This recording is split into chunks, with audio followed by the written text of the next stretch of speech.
I'm going to talk about it later in a more, I guess, with the whole podcast setup. But I did just want to briefly discuss this and give my thoughts on it.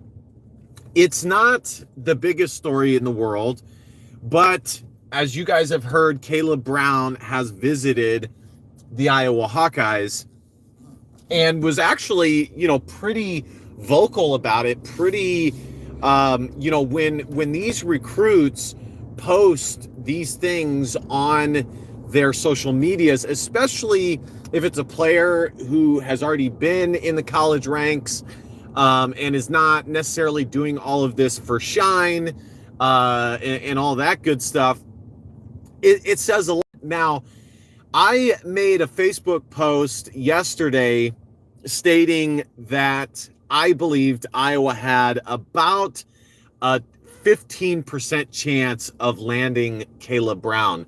But I'm actually going to up that to about 25% because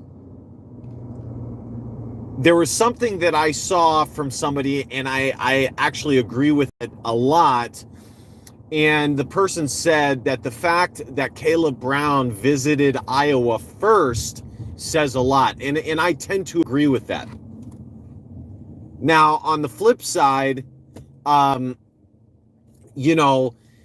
the end, Iowa has a big obstacle, which is the fact that their offense is so anemic and so mediocre and average. Basically they are going to have to convince Kaleb Brown that they are willing to change that. And just not, in the end, I'm not sure that they will be able to overcome that hurdle. But I will say, as I said, the fact that Kaleb Brown visited Iowa first is a big deal.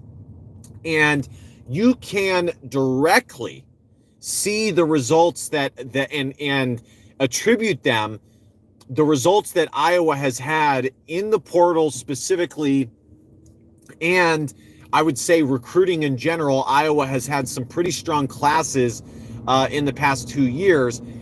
I would say you can pretty much attribute them specifically to Cade McNamara and Xavier Wampa.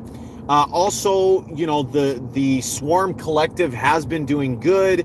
I know they've had their problems with the University of Iowa and how the University of Iowa has been doing things. But I think those three components have helped Iowa get their foot in the door with some prospects that they otherwise probably would not have a shot. I would also say that Iowa in general has had they have changed their transfer portal strategy in the past year immensely. Before, what they would do is they would be willing to go into the portal for kind of complementary pieces that didn't require too many resources, time, money, energy to get, but could be decent complementary pieces, provide depth, things like that. This year, Iowa has attacked the portal hard. They've gotten difference makers, guys that could come in and be starters day one. So, like I said, I will talk about this later today in the more, traditional podcast setting, but I did just want to touch upon the whole Kaleb Brown situation and give my thoughts. Like I said, I think it's about a 25% chance that Iowa is able to land Kaleb Brown. All right, guys, talk to you guys later. Go Hawks.